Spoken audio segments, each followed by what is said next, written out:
Bonjour à toutes et à tous, bienvenue dans ce nouveau podcast, ce nouveau Servette Talks. Dans ce Servette Talks, on va parler du Servette FC évidemment, on va parler du mercato du Servette FC. J'ai le plaisir pour cette émission de me retrouver avec deux acolytes, Ethan Fastnard que vous avez l'habitude d'entendre. Ouais, ça c'est moi, c'est pas très sexy comme invité, tu vois. Et le deuxième invité, beaucoup plus sexy, excuse-moi Ethan. Hein. Voilà, on parle du Fabrizio Romano, mais de Suisse. Daniel Romano, qui est là, l'expert des transferts en Suisse. Salut Daniel, comment tu vas ? Salut Thomas, salut Ethan, ça va bien, merci. Sexy, j'espère que c'est pas pour le physique. Absolument ça l'est. On sait recevoir. Et du coup, voilà, Daniel Romano qui est là, on est bien obligé de parler de mercato. On va parler du mercato de Servette, mais on va également parler du mercato en Super League. Et puis, voilà, Ethan, hein, par quoi tu veux commencer dans cette belle émission ? En fait, on a plusieurs points qu'on voulait aborder. Il y a des rumeurs qui ont été relayées sur les réseaux sociaux ou dans la presse dernièrement, les postes à renforcer, les fins de contrat, et on va terminer par le mercato en Super League. Donc on peut commencer par les rumeurs qu'on a entendues récemment. Et la première dont on voulait parler, c'est quand même Ulysse Garcia, qui a enflammé un peu la toile et la twittosphère, enfin la xosphère, je sais pas comment on dit maintenant.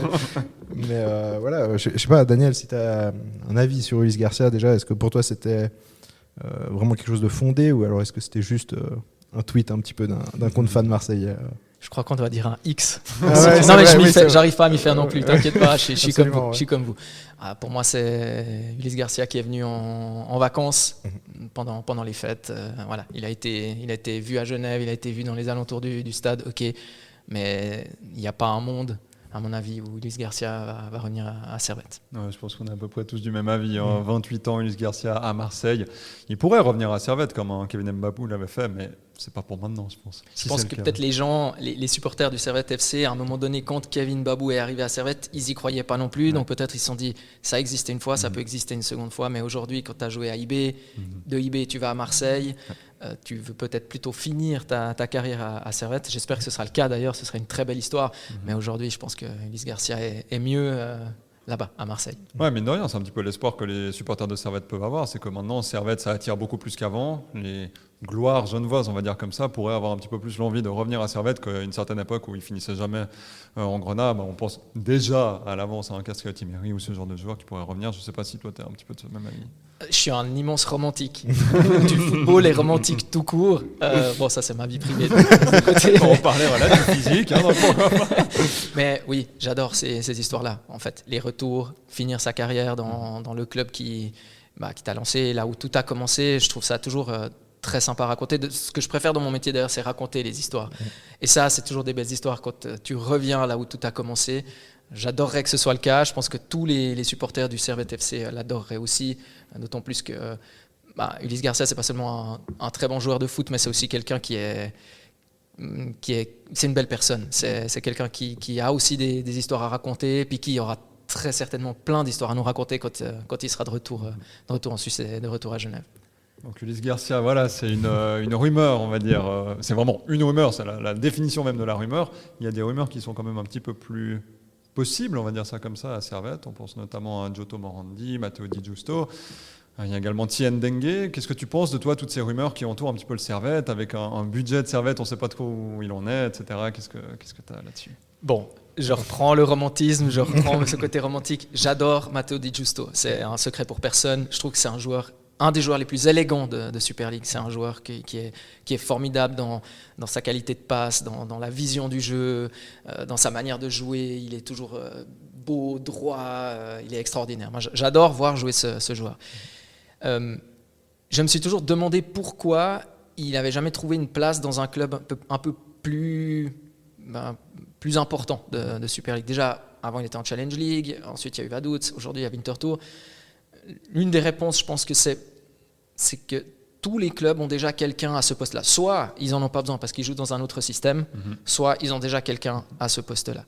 À Servette, par exemple, je ne sais pas, je ne pense pas qu'il trouverait sa place dans ce milieu de terrain-là, même si je trouverais formidable qu'il y joue, parce que ça amènerait, honnêtement, un joueur comme ça te fait aller au stade, ça te fait te lever de ton siège pour les gestes, pour la qualité de ce qu'il fait.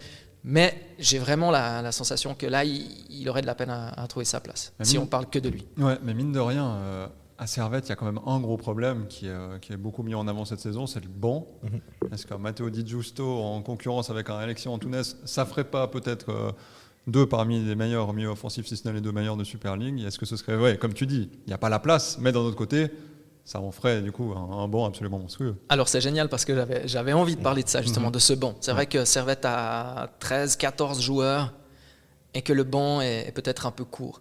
Maintenant, je pense aussi qu'Alexis Antunes a tellement manqué et je pense qu'il est tellement important dans cet effectif-là que quand tu l'as, tu le mets.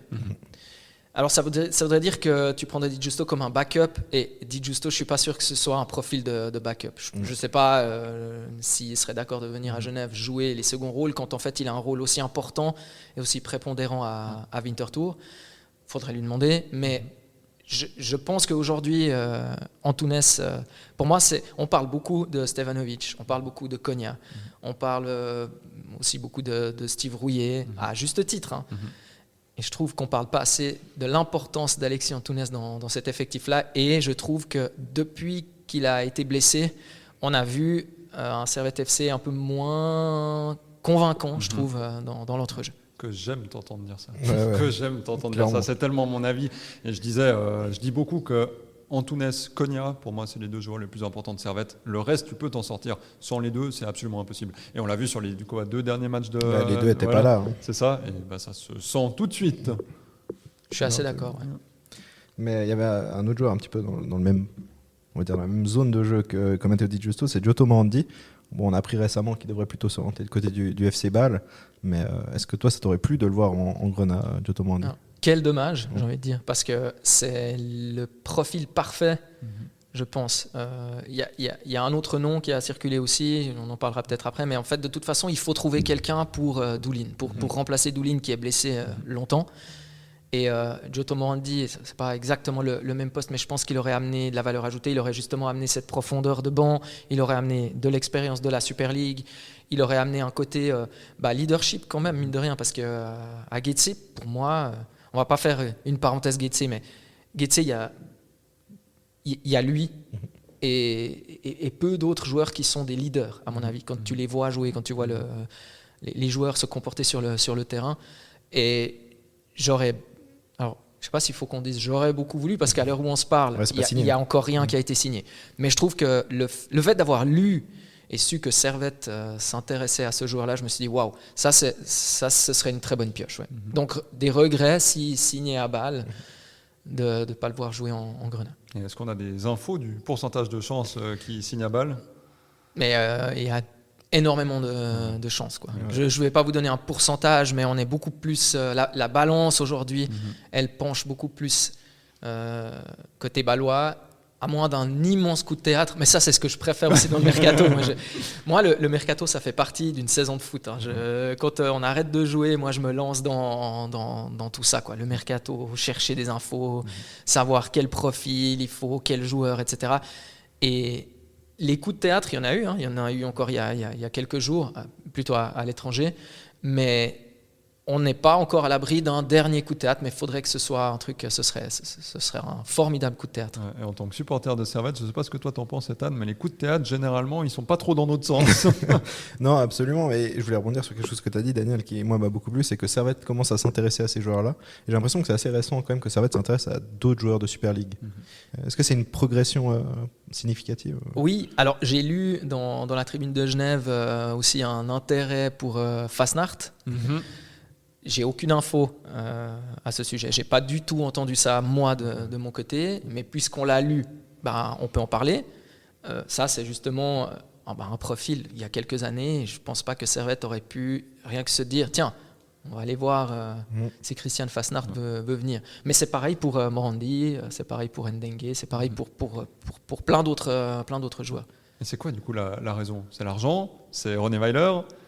Ça vient de quoi? Parce que c'est vrai qu'on n'est pas habitué à Genève à voir justement les meilleurs joueurs de Super League, parce que selon moi, typiquement, un Tien Dengue, c'est un des meilleurs milieux défensifs de la Ligue.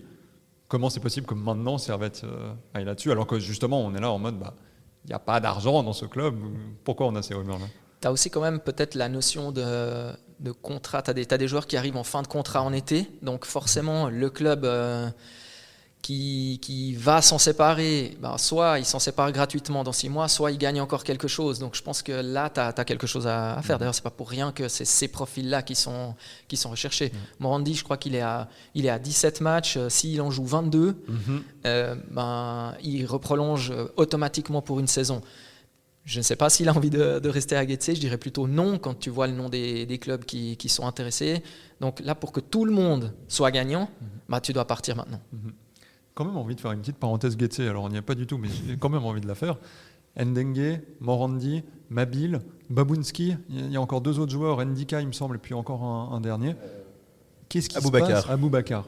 Alors ils n'ont pas beaucoup joué ces 4 derniers noms cette saison, mais il se passe quoi à Getse ? Tu perds 6 joueurs quand même qui ont leur place en Super League selon moi, en tout cas pour la majorité. Il se passe quoi ? C'est difficile en fait de répondre, parce que très, très personnellement, moi j'ai de la peine à comprendre la stratégie, mais parce que c'est très fermé. Là-bas. On a de la peine à savoir qui on doit aller voir pour poser des questions, sans que ce soit un reproche, il ne faut pas le prendre de manière péjorative, mais il y a aussi eu différents propriétaires, on est passé d'un endroit du monde à un endroit du monde, on parlait une langue, on en parle une autre, et il y a peut-être une nouvelle stratégie qui va être mise en place, mais en tout cas c'est clair que 4 joueurs en même temps, quand on a reçu le communiqué l'autre jour, waouh, je me suis dit, puis c'est pas les joueurs les moins importants de cet effectif, donc qu'est-ce qui va devenir de la suite du mercato? Moi je me réjouis parce que j'imagine qu'il va y avoir aussi des joueurs en entrée, d'autant plus que Getse, pour peut-être refermer la parenthèse, Getse, va devoir cravacher parce que Getse va devoir se sauver une nouvelle fois au terme de cette saison. Et du coup, pour reparler un petit peu plus de Ndengue quand même, parce que ça semble être un peu la rumeur la plus vraie, on va dire, donc la plus proche pour se concrétiser. Moi, Ndengue, c'est un profil qui me parle totalement. T'en parlais avant comme l'un des meilleurs joueurs de Super League. Ça fait 3 ans. Ça fait 3 ans que j'aimerais le voir à Servette. Non, ce serait fantastique. Non, pas 3 ans. Ouais, bon, bref. Ouais, ça fait quand même quelques années, en tout cas plusieurs mois que tu m'en parles tous les jours, je pense, de Ndengue. Donc, je parle plus de lui que je parle de mes parents. Donc non, c'est vrai que Ndengue, moi je veux le voir absolument à Servette. C'est vrai que si René Weiler arrive à réaliser ce coup-là, c'est quand même un super coup. Et justement, ça va dans cette progression, je trouve, déjà qui a commencé, je pense, avec Fonmos, déjà de réussir à ramener un Suisse allemand à Genève. Et toujours un peu ce truc de il faut un Suisse allemand, faut des Suisses allemands pour être champion suisse. Ouais, moi, je suis content d'avoir des Suisses allemands à Genève. Je trouve que c'est top qu'un club roman arrive à attirer des joueurs, surtout comme Fonmos. Surtout quand ce club roman est Servette. Ah oui, évidemment. Mais... non mais bon, voilà. Ouais, d'autant plus, mais c'est vrai que quand tu as des Suisses allemands qui commencent à s'intéresser et à se dire, ok, entre IB, Bâle, Servette, je vais venir à Servette, c'est quand même cool, quoi. Ça donne de la légitimité et du poids au projet de Servette qui est vraiment... On en discutait avec Lionel Pizzina, le team manager de Servette, et il nous disait le projet il est plus ou moins infini. On ne sait pas jusqu'où on va aller, enfin on sait quelle est la prochaine étape, mais après, si tout d'un coup la prochaine étape tu l'atteins, et si le projet est infini, c'est quoi la suite? Tu commences à faire une balle, tu commences à faire une IB où tu gagnes 7-8 titres d'affilée. Oui, je me projette un petit peu, d'accord. Et la Ligue des Champions, pourquoi Non, mais oui, Ndengue, je pense que c'est la rumeur la plus pertinente. Je ne sais pas ce que toi t'en penses, mais du coup, Ndengue, ce serait vraiment pour une signature dans quelques jours, semaines. Oui, alors c'est en tout cas le profil qui me plaît presque le plus aussi, parce que alors là justement il n'y a pas l'histoire de la profondeur de banc, il n'y a pas l'histoire d'être un backup et tout, ça peut être un titulaire à la place d'un titulaire, mais pas forcément où tu enlèves la place de titulaire fixe à un joueur. Je comprends ce que tu voulais dire, Ethan, dans tes remarques concernant les Suisses allemands, mais en fait ce que tu veux dire c'est qu'ils viennent d'un club suisse-alémanique, voilà. Qui décident de ne pas prolonger forcément dans leur club et dire, bon, alors la Getse, c'est dans une situation où je comprends que tu ne veuilles pas prolonger, mais voilà, quoi. Mais ouais, parce qu'à la base, lui n'est pas suisse-allemand. Ce que je voulais dire, c'est d'aller chercher des clubs comme justement à Saint-Gall, à Getse. Ouais, ça, je trouve assez intéressant aussi, effectivement, parce que c'est bien vu d'aller chercher, parce que la mentalité, mine de rien, on peut vraiment dire tout ce qu'on veut, elle n'est pas pareille. Je parle quelquefois avec des entraîneurs de Super League en Suisse romande qui me disent, moi j'aime bien des fois cette mentalité qu'on peut avoir en Suisse allemande, parce que des fois tu gagnes un match en jouant sale. C'est pas, l'accent il n'est pas mis sur la beauté du foot, c'est en fait faut 3 points. Peu importe si tu marques d'un vieux pointu à la 93e minute, tu as pris 3 points, puis ces 3 points, dans 6 mois, personne ne se souviendra si tu as bien joué, si tu as gagné 1-0 en jouant bien, ou si tu as gagné 1-0 en jouant sale. Ouais. Et ça, je pense que même si c'est un joueur étranger, c'est là où je voulais en venir, en fait. Je voulais pas mettre l'accent. Bien sûr, Si tu fais venir des joueurs qui ont évolué en Suisse alémanique, ils peuvent t'amener ça. Ouais, bien sûr. Ils peuvent t'amener cette mentalité-là. C'est la mentalité. Ouais. C'est le fameux romantisme aussi en Suisse romande. C'est vraiment ça. C'est peut-être pour ça que tu es roman. C'est ça.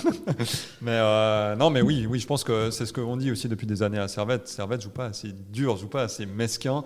Et on parle notamment moi, c'est quelque chose qui m'énerve en Super League, mais je trouve qu'il y a beaucoup d'équipes qui jouent une sorte un petit peu d'anti-jeu. Il y a beaucoup d'équipes qui jouent le temps, qui jouent le match nul, qui jouent le point, comme tu dis. Et à Servette, on joue trop beau. Il y a eu ça avec Alain Geiger. Et puis, j'ai l'impression qu'avec la mentalité un petit peu de René Weiler, de maintenant Thomas Eberli, c'est un petit peu plus fourbe, ce qui est pas, je sais pas ce que j'en pense, mais tant mieux pour ramener des points, c'est ce qu'il faut, comme tu dis. Oui, mais je t'avoue que moi, j'ai pris mon pied en voyant Servette jouer beau et jouer bien. Ouais, c'est ça. Alors oui, ok, j'assume ce côté romantique, encore une fois, mais moi, j'aime aller au stade et puis me dire, j'ai vu quelque chose de beau, je rentre à la maison, puis j'ai quelque chose à raconter.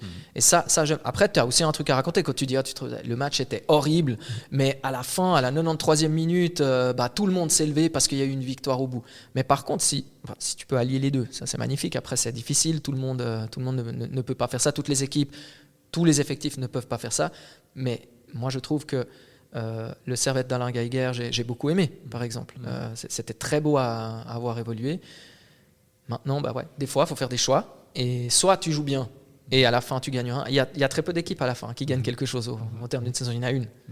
Une dans un championnat, peut-être une deuxième dans la coupe. Donc, soit tu as justement cette mentalité-là.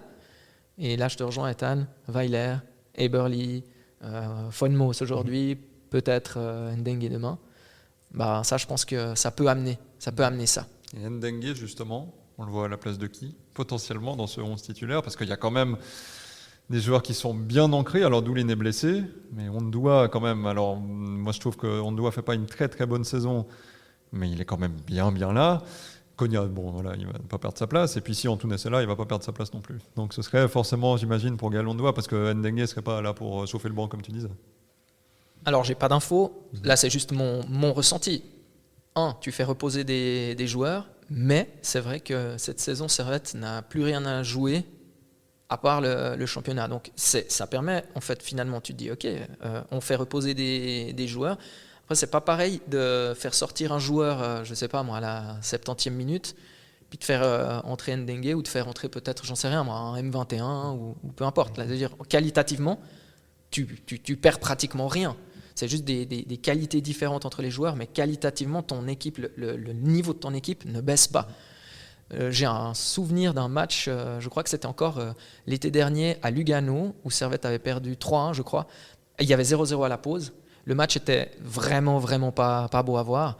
Et en deuxième mi-temps, les changements, ça m'avait frappé parce que je me souviens que Croci Torti avait fait tous les changements, tous les joueurs qui étaient entrés. Je crois que j'ai le souvenir, il y avait Maou, il y avait Stephen, il y avait Vladi qui était entré, tu as encore Zanotti sur le banc, tu as Dos Santos, tu as Marmoud et tout. Et de l'autre côté, tu as des joueurs comme... Mais j'ai rien contre eux, mais tu avais Camara, tu avais Frankhauser, ce genre de joueurs-là, c'est pas eux qui étaient entrés, mais la qualité des remplaçants avait fait que, pour moi, en tout cas, Lugano avait remporté ce match-là. Et puis c'était même Servette qui menait 1-0. Et après, il y a les changements qui arrivent, et tu en prends 3. Bon, alors il y a l'erreur de Mal, mais bon, ça n'empêche que, comme tu dis, c'est clairement le banc qui fait la différence. Et en Super League, c'est le banc qui fait la différence. La chance de Servette cette saison, c'est que c'est un petit peu la seule équipe qui, comme tu le disais, a plus que le championnat à jouer. Lugano va quand même perdre des forces en Europe. Mais c'est vrai que ce banc, il faut le fournir, Ethan. Justement, on parlait un peu des postes à renforcer. Justement, le banc, c'est pas vraiment un poste, mais c'est, on va dire, un ensemble de postes à renforcer. Pour toi, c'est où qu'il y a les besoins les plus urgents à Servette ? Et je vais pas être très original, mais un numéro 9. J'aimerais voir un numéro 9 parce que j'adorais le Servette FC avec un numéro 9, avec un Bédia, par exemple. C'est le dernier qui est parti. C'était le meilleur buteur du Servette FC au moment où il part. C'est un joueur qui arrivait à te marquer des buts sans qu'il y ait une action à la base, forcément. C'était souvent le cas, mais pas toujours. Des fois, il te marquait des buts sans qu'il y ait une action, sans que ce soit une action construite à la base. C'est un joueur qui arrivait à te faire monter le bloc, c'est un joueur qui arrivait à parfois même garder le ballon, c'est un joueur qui savait attaquer la profondeur, qui était bon dans les airs et tout. Et je trouve qu'on a plus ce joueur-là. Il y a d'autres, peut-être une autre stratégie maintenant, ou en tout cas d'autres profils, mais ce profil-là, il me manque. Et j'aimerais beaucoup voir le Servette FC avec un vrai neuf, avec un vrai avant-centre. Alors, il y a Crivelli qui a des caractéristiques bien précises. Il y a Guimeno, où maintenant, j'ai de la peine à savoir s'il est considéré comme un neuf ou comme un deuxième attaquant maintenant. Il y a un Simba Koli qui est un attaquant, mais qui n'est pas, pour moi, un avant-centre pur, si on parle vraiment de vrai numéro 9. Et ouais, j'aimerais bien voir Servette jouer avec un numéro 9, ce qui n'est plus le cas pour moi maintenant, parce que maintenant il y a même ces termes de faux neuf et tout. Est-ce que Crivelli est un vrai neuf? Est-ce qu'il joue comme un vrai neuf ou est-ce qu'il joue comme un faux neuf? Guimeno, même question. Donc moi c'est là que j'aimerais voir quelqu'un. Après peut-être en défense centrale, j'ai entendu dire que Servette cherchait quelqu'un. Peut-être pour faire souffler un peu un Rouillé, un peu un Séverin, qui pour moi sont de toute façon intouchables. Donc peut-être comme justement remplaçant pour fournir un peu ce banc. Ouais, il y a eu justement cette rumeur d'un nouveau défenseur central. Ça ferait quand même beaucoup de défenseurs centraux à Servette, parce qu'il y a aussi Bouzamoucha qui n'a pas du tout joué dans la première partie de saison, mais qui là, est en Espagne pour le camp. Et Adams. Et Adams quand même, qui a fait des très très bonnes entrées quand il a dû les faire. C'est un défenseur de Ligue 2 de Metz qui n'a pas beaucoup joué en Ligue 2, Aboubacar Lo.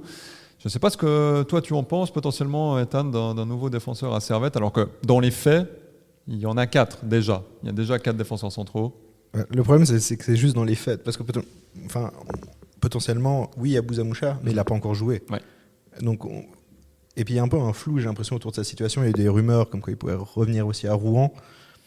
En fait, on ne sait pas trop où on en est par rapport à Bouzamoucha. Il a joué beaucoup avec les M21, la première partie de saison. C'était pas terrible de ce qu'on a entendu. Donc ouais. C'est difficile à dire. S'il fait un bon camp et qu'il arrive à avoir des minutes dans cette deuxième partie de saison, t'as pas besoin d'avoir un quatrième défenseur central, je pense, si tu joues sur un seul tableau pour cette fin de saison. Après, pour la saison prochaine, oui, c'est clair que s'il y a l'Europe en plus, tu as besoin de doubler tous les postes, je pense. Ouais. Moi, c'est la question que je me pose, c'est est-ce que c'est en prévision de ou est-ce que c'est parce que quelqu'un va partir? Ouais, c'est plus ça. Voilà. Parce que c'est clairement si Bouzamoucha retourne à Rouen cet hiver, alors à ce moment-là, ça a pour moi du sens de prendre un jeune. Après, mine de rien, anticiper pour la saison prochaine, c'est aussi, c'est aussi pertinent. Bien sûr. Comme ça, tu ne te retrouves pas en galère cet été à devoir aller chercher 12 joueurs différents. Évidemment. Je ne sais pas en fait quel est le projet de Servette pour cette saison. En fait, c'est compliqué à savoir parce que, selon moi, notamment si Ndengue arrive ou si un ou deux joueurs arrivent, Servette peut clairement se battre pour le titre et devrait le faire. Ça n'empêche qu'il faut aussi préparer la suite et j'ai presque l'impression qu'on est dans une sorte de saison de transition. Je ne sais pas, c'est difficile à dire. Je ne sais pas ce que toi t'en penses, Daniel, et je ne sais pas ce que toi t'en penses, Ethan aussi. Je me rappelle juste d'une phrase de René Weiler où il avait dit le titre n'est pas un objectif, mais je ne sais plus exactement comment il avait formulé ça. Mais en gros, il avait dit que c'est entre guillemets un but d'aller chercher le titre, mais ce ne serait pas une déception de ne pas l'avoir. Ouais. Je ne sais plus exactement comment il avait formulé cette phrase, mais c'est dans ce sens-là. On va aller l'attraper. Hein.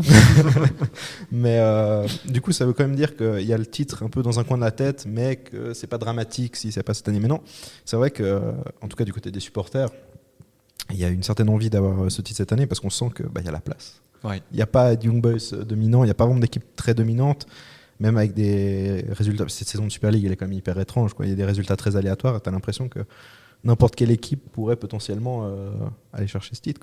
Tu as beaucoup d'équipes qui se mangent des points entre elles, mais je mettrais quand même Lugano en favori. Je suis d'accord. Ouais. Je pense que même si Lugano joue encore sur 3 tableaux et que Servette ne joue que sur un tableau, l'effectif, le coach, le coach dans le sens, il est là depuis longtemps, il connaît son équipe, il a tellement de qualité sur le banc. Je mets quand même Lugano, moi, au-dessus. Mais en fait, c'est une théorie un petit peu que j'ai, mais j'ai l'impression que le projet luganais, c'est un peu le même projet que Servette, mais un petit peu plus avancé. Voilà, ils ont déjà joué plusieurs finales de Coupe de Suisse, ils ont fait plusieurs parcours européens. Avec un peu plus d'argent. Alors, certes, Je pense il y a peut-être ce partenariat avec Chicago, tout ça, mais j'ai l'impression que c'est ce projet un petit peu plus avancé, avec un petit peu plus d'expérience, un peu plus de stabilité, en tout cas depuis plus longtemps que ça va être. Et d'ailleurs, Croci Torti a prolongé jusqu'en 2027, je crois, hier ou avant-hier. Et il n'y avait pas des rumeurs de lui qui irait à Bologne cet été, enfin l'été dernier. Alors, il y a eu des je peux pas dire vraiment des contacts, mais il y a eu des discussions. Il y a eu des discussions, mais moi, j'étais justement en train de me demander pourquoi, qu'est-ce qui se passe, parce qu'il est en fin de contrat à la fin de la saison. J'ai toujours dit qu'il avait envie de rester. Et je ne comprenais pas pourquoi le club ne le prolongeait pas, parce qu'en fait, il a des résultats. J'ai l'impression que le club, c'est peut-être un peu le revers de la médaille quand tu as cette direction américaine, Chicago et tout ça. Il fait des résultats. Tu peux pas virer un coach qui te fait 3 finales de coupe, qui en gagne une, qui joue le titre et qui fait du si bon travail.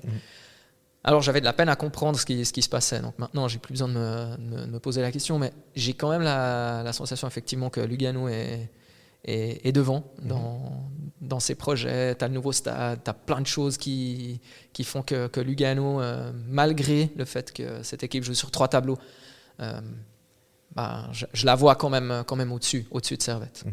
Ouais, mais par contre, en termes de projet, Lugano, ça peut être un petit peu plus bancal par le fait que c'est Chicago, par le fait que c'est très externalisé, on va dire ça comme ça, par rapport à Servette où c'est très genevois. Mais bon, à Servette, il y a des trucs bizarres aussi. Hein. Mais si tu regardes les joueurs qui arrivent à Lugano, c'est des joueurs qui arrivent pratiquement pour 90-95% des États-Unis, de Chicago. Ouais. Voilà. Donc, tu n'as pas vraiment cette liberté, entre guillemets, d'aller chercher le joueur que tu veux. Ouais. Ce partenariat fait que souvent, c'est un peu, tu transvases les joueurs. Puis d'ailleurs, quelques-uns sont partis de Lugano pour aller à Chicago. Et certains ont même fait l'aller-retour. Je crois Ousmane Doumbia, si je ne me trompe pas, il a fait. Il y a Rigoni qui est revenu récemment. Exactement. Donc on est sur ce genre de politique, de stratégie là. C'est vrai que c'est un petit peu différent. Il y a des choses qui me surprennent aussi. Par exemple, quand on parle de cette profondeur de banc, moi j'ai toujours eu de la peine à comprendre la gestion de Théo Magnin, par exemple, j'ai même réussi à piéger un de nos consultants en direct sur une émission dans un avant-match de Servette. C'était contre Lucerne d'ailleurs, où Eberly avait joué dans un système très différent. Et j'avais posé la question, mais c'est quoi le vrai rôle de Théo Magnin, de base ? Et il joue tellement partout, il est tellement polyvalent que finalement tu te poses la question, tu te dis, mais finalement il est bel et bien latéral droit. Alors je comprends, Tsunemoto est là. Tsunemoto est très fort, inamovible. Tu peux pas le mettre là. Donc tu vas le mettre un peu à gauche si tu as Mazikou qui est pas là. Des fois tu l'utilises au milieu. En fait, j'ai l'impression qu'il est tellement polyvalent que ça peut presque à un moment donné le desservir. Et même dans son vrai rôle, par moment, j'ai l'impression qu'il manque de repères quand il joue à son vrai poste. Alors, ma question, c'est est-ce que, justement, si tu as un banc plus fourni, tu n'arrives pas justement à gommer ça et puis à pas devoir utiliser un pour moi, Théo Magnin, c'est l'exemple même. Mais il y a eu Rouillet aussi. Rouillet qui a joué devant la défense aussi. Waouh, ça c'était dingue aussi. Donc, c'est vrai aussi qu'il a joué latéral gauche. Ça faisait très longtemps qu'on n'avait pas vu ça. Le fameux match contre Lucerne. Voilà, c'est ça. C'était ça. Et donc, voilà. Théo Magnin, c'est surprenant. Alors au moins il a des minutes, ça c'est clair qu'on peut pas reprocher au club de pas le faire jouer, mais c'est assez surprenant tous ces changements de poste et c'est assez drôle parce que moi un match où je l'avais trouvé fantastique, c'était au milieu de terrain, c'était contre Ludo Goretz la saison passée. Enfin en Coupe d'Europe il jouait beaucoup en milieu de terrain et il avait fait des matchs fantastiques contre des équipes, enfin contre des clubs qui étaient clairement habitués à jouer ces compétitions-là. De manière générale, je le trouve meilleur en Coupe d'Europe qu'en Super League d'ailleurs. Si on me demande de choisir. Dans quelle compétition ? J'ai toujours trouvé très très bon en Coupe d'Europe. Même des fois, il est entré en cours de match contre des équipes qui étaient dominantes à ce moment-là, qui avaient l'ascendant, et je le trouve toujours très, très bien. Mais après, à un moment donné, j'ai l'impression que malgré son jeune âge, les années passent. Et à un moment donné, je me dis, mais est-ce que finalement, pour avoir du temps de jeu, ce serait pas mieux d'aller jouer à ton poste, parce que il est quand même, c'est un international à l'M21, il a les qualités pour faire une belle carrière, et des fois je trouve que c'est dommage de de pas lui donner du temps de jeu, mais à son poste. En plus, on a vu Eli même un match, ça fait. Oui, on l'a vu milieu offensif. Ah ouais, il a À tellement joué. Winterthur. Il a tellement joué partout. J'oublie, tu sais. Ouais, ouais. Il a joué en défense centrale aussi des Oui. matchs. Ouais, juste. Mais je pense Ouais. que c'est compliqué pour Théo Magnin parce qu'il se retrouve, comme tu dis, à un poste où il y a Tsunemoto qui est inamovible et c'est plus ou moins le même profil en soi entre les deux. Et du coup, pour passer devant Tsunemoto, c'est impossible. Non, c'est impossible. C'est impossible. C'est impossible, mais c'est là que je me dis peut-être, est-ce qu'à un moment donné, pour que tout le monde y gagne, un prêt quelque part, moi je ne sais pas combien de temps Tsunemoto restera au Servette FC. Ouais, il y a des rumeurs sur Tsunemoto comme quoi si Servette lui propose une prolongation, il va signer. Et il pourrait passer sa carrière à Servette. Donc tant mieux pour les supporters de Servette, tant mieux pour Servette. Ouais. Après pour Magnin, du coup c'est pas une si bonne nouvelle que ça effectivement. On voulait te proposer un petit jeu, on va dire, entre guillemets. Non, mais on voulait parler des fins de contrat et puis simplement, on va lancer un petit peu tous les noms des joueurs qui sont en fin de contrat, puis on va regarder si on les prolonge ou non. Et puis on va un petit peu débattre sur tous les noms. Je sais pas si tu veux commencer. J'ai pas la liste sous Alors, les je- yeux que je tu te as la gardée. donne. Ouais, je l'ai gardée. Méchamment pour C'est- toi. Méchant Ethan. C'est mon média. mais- Non mais je comprends, le putsch qui arrive. Vas-y, je te laisse commencer. Ok. Bon, le premier, c'est un jeune gardien, c'est Marwan Aubert, qui est assez prometteur. Est-ce que Servette doit le prolonger? Moi, je pense que oui. Je pense qu'il n'y a pas trop de discussion là-dessus. Ouais. Je pense qu'on peut débattre plus sur les gros noms, mais oui, Ouais. pour Marwan Aubert, je pense qu'il faut le prolonger, malgré le fait que, Il y a- alors on en parle tout le temps, mais il y a C'est ce un peu problème bouché, entre ouais. les deux gardiens à Servette, et quand tu es troisième gardien jeune, il n'y a pas de place pour jusqu'en 2040. Je pense que c'est marrant parce que tu as parlé de problème. Tout le monde voit ça comme un problème. À Servette, non, mais effectivement, il y a cette concurrence entre les deux premiers gardiens. Et ouais, non, mais moi je le prolongerai aussi. J'aime bien ce jeu. Ouais, J'aime c'est- beaucoup ce jeu. Alors, Kassim Adams, qui a une option de prolongation potentielle, mais qui finit son contrat cet été. Oui, Ouais. Non. Oui, je pense que oui. moi aussi. Pareil. Pas de débat, c'est très bien. On fait Pour très bien l'instant, cette émission. ouais, c'est super. Mais là, il y aura peut-être un peu plus de débat avec Anthony Baron. Ouais. Ça, c'est un joueur qui est aussi un peu comme Théo Magnin, a joué à beaucoup de postes différents. Je sais pas à quel point c'est intéressant de le prolonger ou pas. Pour le banc aussi, potentiellement, pourquoi pas. Après, il faut voir. C'est difficile à dire, en fait. C'est très difficile à dire, Anthony Baron. C'est quand même un joueur qui quand il est appelé à jouer, livre la marchandise. Ouais. Oui, c'est ça. Puis c'est un joueur qui fait pas de vagues. Ouais. Il a longtemps pas été professionnel, donc. Pour moi, c'est le genre de joueur qu'il faut avoir dans une équipe. Parce que, comme tu dis, il fait pas de vagues. Il joue quand il doit jouer. Il entre. C'est pas le joueur, si tu dois le mettre à la 90e, tu l'appelles, il va rentrer. Ouais. Et il va jouer la même chose que si tu le mets titulaire. J'ai vraiment l'impression que c'est ce genre de joueur-là. Je ne le connais pas personnellement.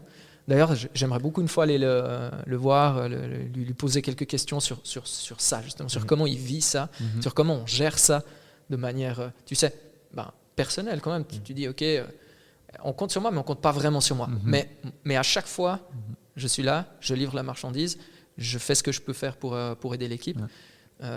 Pourquoi je ne mérite pas plus? Mais est-ce que en même temps, je mérite plus tout ça? Donc, moi, je le garderai pour toutes ces raisons-là. Ouais, parce qu'on n'a pas encore eu l'occasion et la chance de le rencontrer, mais il y a beaucoup de gens autour du club qui disent que le gars est tellement super en plus. Et il dit, comme tu dis, il fait pas de vagues, il dit jamais rien, il fait son travail. Et puis ça va pas être le genre de joueur qui va dire je veux jouer plus, je veux jouer plus. Et c'est vrai que ce serait intéressant de savoir. Et en plus à la base, c'était une arrivée pour les M21. Oui. Et finalement, il a un peu surpris tout le monde. C'est Alain Geiger qui l'a lancé en coupe, ce Ferrer. Ouais. C'était à Vologne, son premier ouais, match, c'est ça. je crois. Et c'est Théo Magnin qui nous disait qu'il avait absolument rien à faire en moins de 21, qu'il était beaucoup trop fort. Et ça finalement, se c'était une bonne voit. surprise. Hein. Ouais. Donc c'était un bon coup. Je t'en prie. Paul. Et alors là, le prochain, attention à la réponse. Je pense que personne ne va être surpris. Bradley Mazikou, oui ou non? Je pense que tout le monde est d'accord. Ouais. Comment on signe? Moi, je vais à pied n'importe où pour le signer. Je fais ça. Ouais, non, indispensable. Très très bon joueur, aussi offensivement que défensivement, parce qu'aujourd'hui avec ces latéraux modernes où tout le monde veut les voir déborder, centrer, être hyper offensif, j'ai l'impression qu'on adore ce genre de profil-là, mais on oublie qu'un dans défenseur latéral, tu as la notion de défendre, et je trouve qu'il est convaincant, que ce soit offensivement, défensivement, techniquement, lecture du jeu, volonté, envie, tout ça. Enfin, ouais. Et c'est vraiment un joueur qui est, en plus, je trouve super intéressant tactiquement, parce que souvent, il repique dans l'axe. Ouais. Et je trouve que ça offre une vraie plus-value aussi au milieu de terrain. Et ouais, pour moi, j'adore, je suis un gros fan de Mazikou. Et puis ça fait plaisir aussi parce qu'il avait pris tellement cher sur les premiers mois à Servette avec les supporters à Genève qui sont quand même pas très patients. Non, mais c'est pardon, je te coupe. Ouais. T'as dit comment? Les supporters à Genève, mais les supporters, tout court, parce que les supporters sont tellement impatients. Ouais. Et moi, j'ai beaucoup de peine quand je parle avec les supporters en général, de n'importe quel club, de n'importe quelle équipe, de n'importe quel pays. Ils oublient que tu changes de pays, tu changes de culture, tu changes d'effectif, tu changes de coach, tu changes de coéquipier, tu changes tellement de choses que des fois ça marche. Tout le monde n'est pas Erling Haaland qui arrive, qui passe de n'importe quel club à l'autre et la grève prend tout de suite. Mais des fois, il te faut du temps. C'est comme toi, quand tu changes de travail, tu changes de média, tu arrives dans une nouvelle rédaction ou je sais pas, tu changes, peu importe le métier que tu fasses, tu changes d'environnement. Et il te faut forcément un temps d'adaptation. Et là, moi, j'ai trouvé que c'était très, très dur avec Mazikou. C'est vrai, il n'était pas génial. Mais aujourd'hui, j'entends les mêmes dire « Waouh, mais qu'est-ce qu'il est fort, il est incroyable, il faut le prolonger. » Mais jamais ils disent « Ouais, au début, j'avais dit ça. » Ouais, c'est clair. Voilà. Ça, c'est... Et ça, moi, des fois, j'ai de la peine. Ouais. Et puis, entre supporters, on se tape dessus aussi. À ce niveau-là, c'est incroyable. Rappelle-toi ce que tu disais à l'époque. Bon, mais ça, c'est la beauté du foot. Oui, clairement. Par contre, Bradley Mazikou, selon moi, top 3 Super League largement. En termes de latéral gauche, Dominique Schmidt est vraiment très, très bon. Qui d'autre ? Bref, c'est un autre débat, mais voilà. En tout cas, on en est à un oui pour Mazikou. En plus, c'est super intéressant ce que tu disais sur l'adaptation, parce que Mazikou, c'est un joueur qui a connu quand même pas mal de championnats différents. Il est passé par la Grèce, la Bulgarie, la France, et là, il arrive en Suisse. Donc, c'est quand même intéressant, je pense, d'avoir un joueur aussi qui a connu tout ça. Donc, mais c'est peut-être pour ça que les supporters, parce que les supporters en savent tellement, hein, ça, c'est incroyable aujourd'hui avec entre les réseaux sociaux et tout ce que tu peux trouver sur Internet par rapport à autrefois. Je me sens vieux, purée. Mais aujourd'hui, justement, un supporter sait exactement où a joué Mazikou et peut-être que les attentes des supporters viennent de ça parce qu'il était déjà passé dans plusieurs pays, plusieurs cultures, plusieurs championnats différents, donc ils attendaient peut-être un temps d'adaptation moins long, moins important, ce que je peux peut-être comprendre, mais il ne faut pas oublier que derrière le footballeur, il y a un être humain qui a peut-être une famille, qui n'en a pas. Il y a des joueurs, des fois, ils arrivent.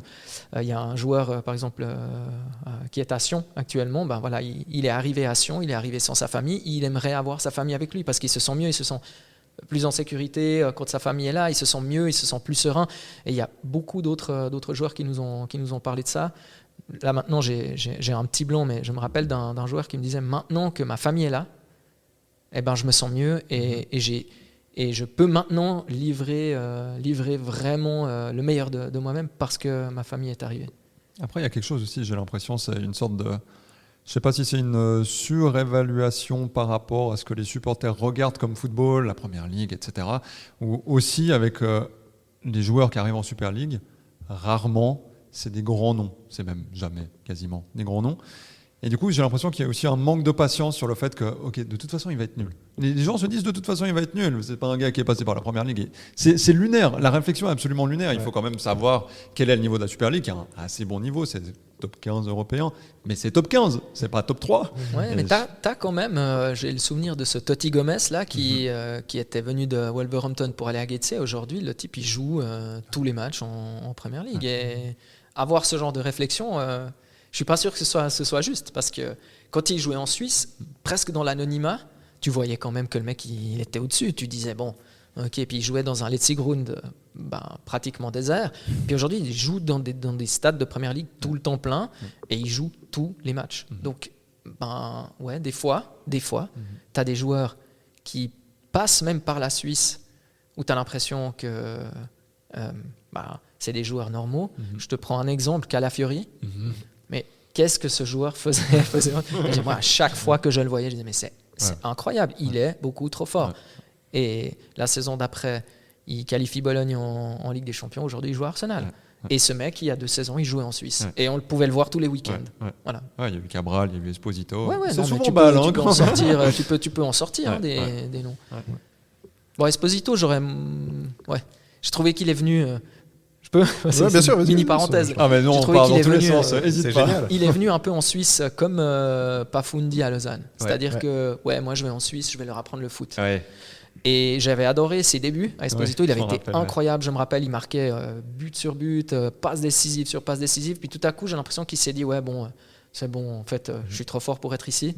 Et puis après, il a eu une période où il marquait pas, mais de beaucoup de mois. Il a remarqué un but sur coup franc, puis après il est reparti. Et aujourd'hui, ben voilà, il joue à Empoli. Enfin, c'est un joueur qui vit gentiment en Serie A. L'année passée, il était en Serie B si je me trompe pas, mais voilà, c'est pas un joueur que je mettrais dans la catégorie d'un Calafiori aujourd'hui, ou d'un Totti Gomez qui joue en Première Ligue. Je pense qu'on peut passer au suivant. Ouais. Vous avez quelque chose à rajouter sur Mazikou? Non. Non, je crois pas. À part qu'on l'aime. Le suivant, c'est le même poste, latéral gauche, c'est Walton Berami qui lui avait fait ses débuts il y a quelques saisons sous Alain Geiger. Et il a fait des débuts intéressants dans un derby contre Sion. Et ensuite, il y a eu une blessure pour lui, un prêt à Bellinzone, et on l'a plus jamais revu. Ouais. Qu'est-ce qu'on fait de Walton Berami qui s'était... Malheureusement, je pense que le train est passé, Oui. j'ai envie de dire. Ouais, c'est un je peu pense. triste pour lui. Mais il n'a pas eu de chance avec les blessures. Dure blessure. Bah, alors, c'est entre guillemets étonnant parce qu'on ne s'attend pas à ce que ça puisse faire autant de mal, mais il s'était bien détruit le bras et il s'en est jamais remis, en tout cas pour jouer à Servette. Je sais pas quoi en penser, ça me rend triste de dire non. Bah, je pense qu'il y a eu plusieurs difficultés pour lui. La blessure, et je pense qu'être prêté à Bellinzone, est-ce que c'est vraiment le meilleur club pour progresser? Bah, tu me diras, Alexis Antunes à Chiasso, c'était incroyable, et puis c'est ça Ouais, qui l'a fait un peu exploser. bien sûr, mais c'est vrai que Bellinzone, il y a quand même... Il n'y a pas que des choses positives autour de ce club, on va pas parler de Bellinzone, mais je ne sais pas ce que tu en penses, toi, Daniel. Moi, j'ai pas tous les éléments. Je vois effectivement qu'il il joue plus, quoi. Il joue plus. J'aimerais pas dire non parce que c'est pas moi qui décide. C'est pas moi qui le vois tous les jours. C'est pas moi qui doit prendre ce genre de décision. Mais s'il a besoin de jouer, s'il a besoin d'avoir du temps de jeu, peut-être que c'est mieux d'aller voir ailleurs. Pour lui, je dis. Mais je préfère pas parler à la place du club. Mais si je me mets à la place d'un joueur, là, ça je peux faire. Je peux me dire, voilà, j'ai ce profil-là. Voilà les joueurs qui sont devant moi dans la liste des titulaires. Voilà le temps de jeu qu'il me faut. Et puis de quoi j'ai envie, de quoi j'ai besoin. Et là, peut-être que j'irai voir ailleurs. C'est là qu'on voit quand même que la ligne, elle est tellement fine entre être professionnel et ne plus du tout l'être, et puis finir à Mérin, par exemple. Surtout que quand il a commencé, tout le monde le voyait un peu comme un futur bon joueur de Servette. Non, c'est clair. Et Samuel Fankhauser, on en a trop peu vu pour vraiment dire quelque chose. impossible à dire. Donc, Alors, oui, avec un prêt derrière peut-être. Ouais, je sais pas. Impossible à savoir. On ne sait pas trop quel niveau il a. On a entendu que ça avait l'air d'être un bon défenseur central. Mais moi, je l'ai vu qu'en amico cet été. Ouais. Je l'ai vu contre Carouge. Il me semble qu'il a joué longtemps contre Carouge. Si je dis pas de bêtises. À la Fontenay. Non, pas la non, Fontenay. non, c'était à Frontenay. Frontenay, merci. Mais c'est le seul match que j'ai vu, donc c'est difficile à dire. Donc. On passe au suivant. Là, je pense que ça va être assez facile aussi. Je pense que Moussa Diallo ne prolongera pas avec Servette, a priori. Pas non plus. C'est un peu bizarre son cas. On en parlait avec Thomas je sais plus, il y a quelques jours, et on voulait absolument te poser la question. Sur son cas, qu'est-ce que tu penses du cas Moussa Diallo? Est-ce que le club a fait tout juste, ou est-ce qu'on aurait peut-être pu le garder dans la rotation? Parce qu'avant son prêt en Bulgarie, il y a quand même eu 6 mois où il a juste disparu.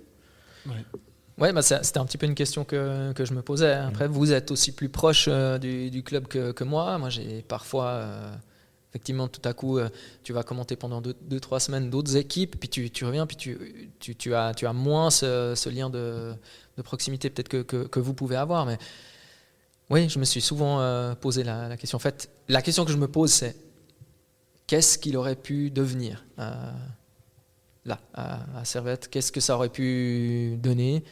Mais je l'ai pas. Il a manqué de la continuité. Il a manqué peut-être On parlait de greffe tout à l'heure. Là, j'ai l'impression que ça a pas pris. Voilà, tout simplement. Et puis il y a eu une grosse blessure aussi pour Moussa Diallo qui s'est déchiré les ligaments, si je dis pas de bêtises.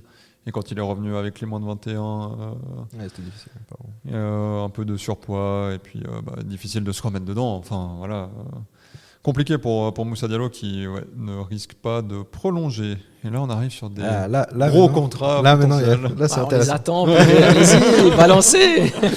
Samuel Fankhauser. Avec tout le respect évidemment. Je pense que les deux suivants, on peut presque les faire ensemble parce que c'est à peu près la même. Enfin, c'est deux joueurs qui jouent au même poste, c'est Gaël Ondoa et David Doulin. Est-ce qu'il faut faire un choix entre les deux? S'il y a une arrivée comme Ndengue, est-ce qu'il faut les prolonger les deux? Qu'est-ce qu'il faut faire? Sachant que aussi Doulin, c'est quelque chose dont on n'a pas parlé, mais il y a quand même des blessures, des grosses blessures assez récurrentes. C'est déjà la 3e fois en 2 saisons, ça fait qu'il se blesse assez gravement. Mais il est tellement important quand il est là. Ouais. Moi, je le trouve. Moi, j'adore. Je le trouve formidable.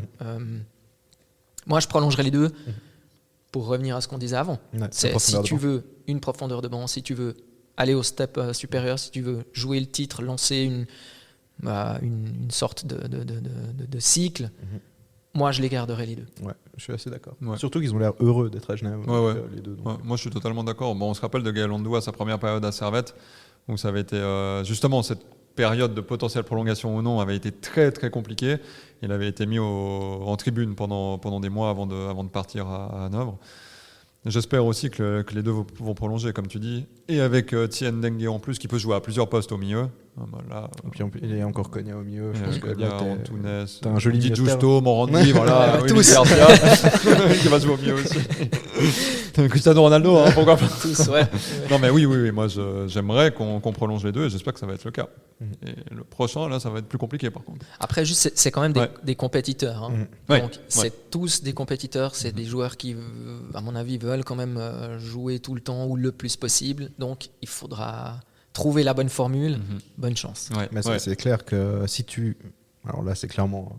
On n'y est pas, mais si tu as l'année prochaine à disposition Doulin, Ondoa, Konya, Ndengue et que tu te retrouves dans la même situation que cette année, c'est-à-dire que tu joues que sur un seul tableau... Enfin, il y a 90 minutes par match, quoi. Après, c'est difficile de entre ce que tu promets aux joueurs et puis ce que tu peux lui offrir vraiment, c'est-à-dire jouer l'Europe quand même tous les ans. Après, c'est comme ça si pendant une saison, ton coup, tu joues plus que sur un seul tableau. C'est pas la faute du club en soi. Oui, non, effectivement. Et du coup, je pense que tu peux convaincre un joueur de rester avec ces perspectives-là. Et aujourd'hui, je pense que Servette peut vraiment aller voir un joueur en lui disant on joue minimum sur 2 tableaux, voire 3. Cette année, pour moi, c'est un accident. Oui, bien sûr. Alors, pas la Coupe d'Europe. La Coupe d'Europe, c'est pas de bol. Tu perds au tirage. Voilà. Et puis, la Coupe de Suisse, là, oui. Là, pour moi, c'est un immense accident, surtout avec le statut de tenant du titre. C'était terrifiant. On a commenté le match à chaque fois. On a commenté le match et moi j'avais du PTSD de challenging. C'était absolument terrifiant. Je ne veux pas me retrouver dans cette situation. En plus, on le sentait venir. Oui, on le sentait tellement bien. Ça va te marquer pas le 2-0. Oui. Et ça jouait mal. Enfin, je pense que c'est vraiment le pire match de la saison de Servette. Bon, il y en a eu des pas bons. Il y a quand même un 6-0. Ouais, mais moi je le compte pas là-dedans celui-là. Moi, c'est mon avis sur ce match, c'est que jusqu'à la 40e, Servette, selon moi, est meilleur que Bâle. Et ensuite, je ne sais pas ce qui se passe. Patatras complet. J'ai rarement vu ça en deuxième mi-temps, une défense qui n'existe plus. On jouait à 7. Je n'ai pas compris ce qui s'est passé. C'est le match qui est entre les deux Braga. C'est exactement ça. Pour moi, c'est un peu un match qu'il faut mettre comme une exception. Alors que le match à Chafouz, là, c'est plus sombre, selon moi. On dévie, là. Mais je me réjouis, pour terminer la déviation, parce qu'il y a, dans pas si longtemps que ça, alors d'abord, il y a les 3 matchs assez abordables là, pour la reprise. Je crois qu'il y a Guetze, je crois qu'il y a Yverdon et puis Saint-Gall. Saint-Gall, c'est ça, exact. Après, semaine anglaise avec Sion, où dans un derby, t'as aucune logique. Et puis après, t'as le retour de Bâle à Genève, où là, je pense, même si tout le monde peut prendre ce 6-0 comme un accident, je pense que les supporters attendent un gros match. Et puis, je pense que les joueurs eux-mêmes voudront faire un gros match. Pas laver un affront ou quoi que ce soit, c'est pas une revanche, etc.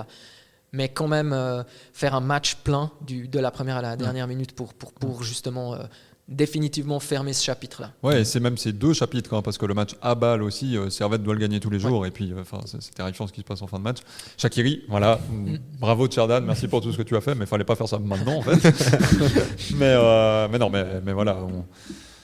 Ouais. Next. Ouais.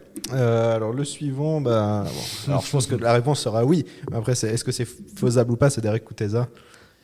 Je pense que la réponse est oui. Oui, tout le monde est d'accord là-dessus. Mais que alors subjectivement oui, objectivement non, parce que tu as une fin de contrat, tu as un club qui veut gagner de l'argent. C'est le cas de Giotto Morandi en fait. Si tu veux gagner un peu d'argent encore, c'est maintenant que tu le vends, ou alors tu le prolonges, mais je ne crois pas que ce soit la volonté du club. En tout cas, dans ce que j'ai pu en lire, Derek l'a dit lui-même à notre micro lors du dernier match de l'année 2024. J'aimerais rester. Après, voilà, c'est aussi là, il a 27 ans depuis début décembre. Le 6 décembre, je crois, et s'il veut retenter une expérience à l'étranger, pour moi, c'est maintenant. Et là, en fait, de nouveau, on revient à cette phrase-là, où tout le monde serait gagnant, à moins d'une prolongation. Parce que ce serait l'autre possibilité, ce serait une prolongation. Mais c'est là, je pense que s'il y a une prolongation de Derek Kuteza, là, je pense que René Weiler, il est en train de discuter avec les sponsors de Servette. Ils sont là. C'est maintenant qu'on doit passer au step supérieur. C'est clair. Ouais, mais quel joueur. C'est exceptionnel. C'est marrant parce que on a parlé de Bedia tout à l'heure, qui était parti en janvier l'année passée et qui était le meilleur buteur du Servette FC. C'est exactement le même cas maintenant. Et de Super League. Tu perdrais. Dans les deux cas. De Servette. Ah ouais, non, de Super League, pardon. Mais dans tous les cas, tu perds tu perds ta valeur ajoutée. Enfin, pour moi, on a parlé d'Antunes avant, parce que je voulais parler de l'axe. C'est vrai que je vous ai donné les noms de Cognac, je vous ai donné Rouille et tout. Mais là, mais écoutez ça, c'est un joueur qui...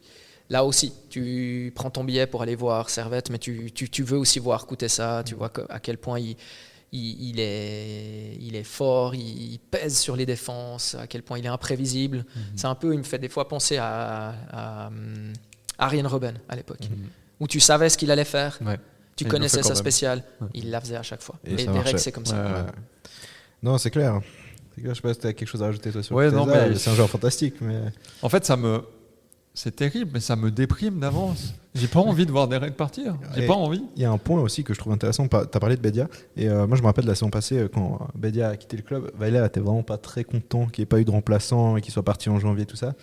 Je me demande à quel point Weiler aime bien faire partir les joueurs en janvier. Je pense qu'il est plutôt du style à dire on va vraiment compétitivité en premier avant l'argent.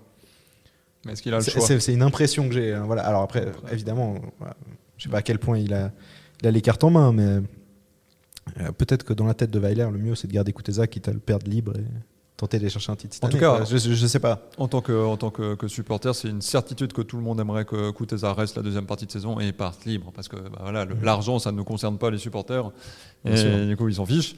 Mais ouais, c'est vrai que juste comme tu disais, en termes subjectifs ou objectifs, subjectivement.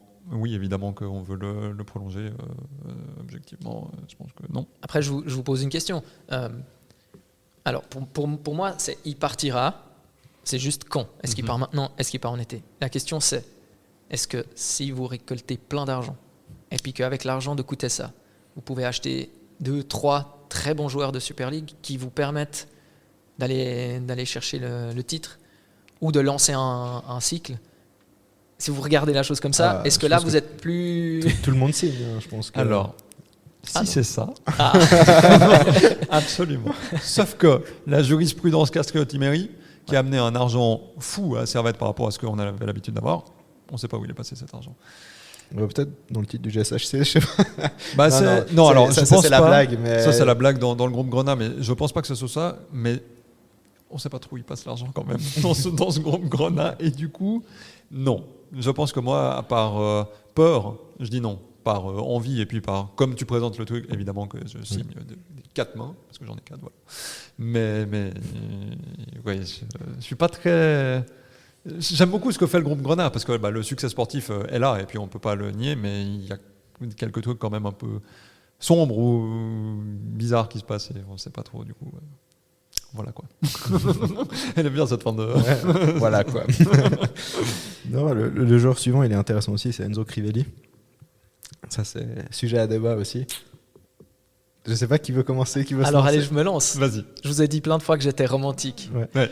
Pour moi, Enzo, c'est tout le contraire du romantisme en fait. Mais j'aime tellement ce joueur. Ouais. En fait, j'ai appris il n'y a pas longtemps, il paraît que tout le monde sait ça, mais moi j'ai appris il n'y a pas longtemps parce que Gaël Ondoa est venu nous voir dans un match après match et nous a dit qu'on l'appelait Cactus. Ouais. Et parce que qui s'y frotte s'y pique, etc., etc. Et j'aime, pour moi, comme tu dois avoir un baron dans ton équipe, tu dois avoir un Crivelli. Ouais. Tu dois avoir un mec qui, quand il est titulaire, donne tout. Tu dois avoir un mec qui, quand il entre dans un match, te donne tout, te change des fois quand même aussi le visage de ton équipe. Des fois, quand il entre, j'ai l'impression que Servette devient plus menaçant. Parce que juste le fait de savoir, il y a Enzo qui est entré, regarde ce qu'il donne, faut qu'on donne nous aussi, quoi. C'est pas possible que lui il donne 150% puis que moi je donne que 70 ou 80. Allez, j'y vais. Je dois dire 80 pour vous, je crois. Moi, Voilà. Non, on juge, mais on dit rien. J'y vais, je donne au maximum. Après, je peux entendre le discours de certains supporters qui le trouvent des fois peut-être un peu trop méchant de guillemets, trop d'avertissements, trop de cartons rouges, etc. Mais moi, je le garde toute la vie. Enzo, c'est le genre d'attaquant que j'adore. Autant je peux aimer un Di Giusto pour sa finesse, sa technique, autant j'adore le profil d'un joueur comme Enzo. Ouais, c'est de la poésie à mes oreilles. Tout ce Ouais, que tu racontes. moi aussi. Tellement On d'accord. est archi fan de Crivelli, les deux. En fait, pour moi, le carton rouge, oui, alors c'est clair que tu préfères qu'il n'y en ait pas. Mais s'il y en a un par année et que le reste du temps, il arrive à faire ce qu'il fait, je veux bien. Il prend moins de jaune et de rouge qu'en Turquie. Bon, après, c'est la Turquie. Oui, bon, la donc, Turquie, je pense que. Oui, mais t'imagines les attentats qu'il faut faire quand même en Turquie pour pouvoir avoir un carton rouge. Mais t'as une anecdote, toi, sur Crivelli qui te fait à chaque fois rire face à Chelsea. Ah oui, où tu ouais. parlais du fait que quand Genre, il entre, oui. ça change le visage. Première action contre Chelsea, quand il rentre, il va mettre ce coup de crampon sur la cheville de Tozin, ce ferreur. Ouais. Et là, moi, directement dans ma tête, je revois Genk en fait. Et je me dis, ouais, c'est rouge en fait. Qu'est-ce qu'il fait? Et puis l'arbitre donne jaune. Je sais pas pourquoi exactement tout ça, mais c'est vraiment, ouais, Et pour moi, ça redonnait, résume très bien Crivelli. Et puis j'ai l'impression qu'après cette action, Servette a eu un C'est ça. élan Mais Ouais, c'est ça, exactement. j'étais au match, Ouais. comme vous. Ouais. J'ai vu exactement la même chose que toi. Et sur le but, il est là, lui. Il plonge au premier poteau. Je me rappelle de l'importance qu'il a dans cette action-là. Quand je parlais du carton rouge, je crois que si je dis pas de bêtises, au stade municipal à Yverdon, C'est il ça, prend ouais. une fois. Ouais. C'est la fin de série de Servette Oui. qui était invaincue depuis, je crois, 15 matchs. C'est ouais, lunaire. c'est ça. 15. Ouais, ouais. Il met un coup à Il met un Emerson. coup de coude dans Ouais. la gorge. En Dans la tout gorge, début de ouais. match, et Servette est archi dominant. Il gagne 1-0, non? Servette est Ouais, mieux, ouais, et tout, ouais. mais ça arrive tellement vite, Ouais. tellement vite dans le match, tellement tôt dans le match, je devrais dire plutôt, que après, ben voilà. Puis en plus à Yverdon, il se passe toujours quelque chose. Le terrain est particulier, Oui. l'ambiance est particulière. Vous pouvez en parler avec Ouais. n'importe quel joueur de Ouais, Super ouais, League, ouais. même un joueur de bas d'IB te dira ça. Il y a quand même quelque chose de particulier quand tu vas jouer là-bas. Donc tout ça réuni fait que il y avait eu cette fin de série. Et cette expulsion-là, elle m'avait un peu Ouais. plus dérangé. Elle Ouais, elle m'avait gêné parce que Servette n'aurait jamais perdu ce match sans, Ouais. sans, Bah, sans c'était cette expulsion. vraiment cette période où je me rappelle des 15 premières minutes du match. Servette ne touche pas le ballon, les 15 premières minutes. 16e minute, 1-0 pour Servette. Et c'était ce qui se passait. Ouais. Servette était absolument injouable en soi, enfin, dans le sens où même quand il jouait mal, il gagnait. Et Crivelli fait ça 5 minutes après. Et puis Puis en plus, je me rappelle de ce match, c'était terrible parce que ça commence là, Ouais. avec ce rouge. Ensuite, il y a l'égalisation se fait où c'est Mal qui rate un peu sa sortie. totalement. Après, il y a Séverin qui prend rouge aussi en fin de match. Enfin, Oui. On a été vraiment. Enfin bref, terrible ce match, on préfère l'oublier. Mais du coup, oui, moi aussi, Crivelli. Mais du coup, c'est intéressant parce que pour l'année prochaine, évidemment, comme tu as dit, moi je suis assez partisan aussi de ramener un nouveau numéro 9. Et c'est clair que l'année prochaine, si tu peux partir avec un numéro 9, Crivelli et Guimeno, c'est quand même une attaque assez solide, je trouve. Moi, j'ai une question pour vous. J'ai le droit, hein. Absolument, On a le droit de- absolument. On retourne, mais c'est toi le présentateur quand même, Qu'est-ce plus que nous à la base. Qu'est-ce que vous pensez, vous, de Guimeno, de son rôle? Est-ce qu'il mériterait plus de temps de jeu? En tout cas, c'est mon avis. Moi, j'aimerais le voir plus. J'aimerais qu'il ait plus d'opportunités. Je sais qu'il ne fait pas l'unanimité à Genève, mais des fois, j'aimerais le voir jouer avec plus de continuité pour voir s'il peut être le Guimeno qu'il était quand il était à Saint-Gall. Ouais, moi, en fait, ça me fait vraiment mal au cœur de voir la situation dans laquelle il est. Et j'aimerais le voir plus aussi. Mais d'un autre côté, je me dis, ces entrées, elles sont pas réellement satisfaisantes pour que Eberly ou Weiler, la saison passée, se disent, je vais le mettre titulaire. Mais en même temps, quand il a enchaîné les matchs, je trouvais qu'il y avait de la continuité. Il y a eu une période, en début de saison même, où il a marqué 1 ou 2 buts. La saison passée aussi, il a enchaîné quelques matchs, il marquait. C'est difficile. En fait, son cas est difficile à juger, je trouve. Mais Et si on parle de l'être humain, tu vois, tu parles de l'être humain et pas du footballeur. Tu dis, ok, je reviens chez moi, je reviens à la maison, avec quand même un certain statut. Il avait fait sa meilleure saison en Super League. La saison dernière, donc sa première saison, elle commence plutôt bien. Ensuite, ça se gâte un petit peu. Là, aujourd'hui, tu as quand même Simba Koli qui joue avant, qui est devant dans les choix. En tant qu'être humain, c'est difficile. Je veux dire, c'est comme, il faut reprendre le même exemple. Tu travailles dans une rédaction ou tu travailles dans n'importe quel domaine, et puis tu es rétrogradé comme ça, et puis on te donne des bouts de match, des mini-opportunités.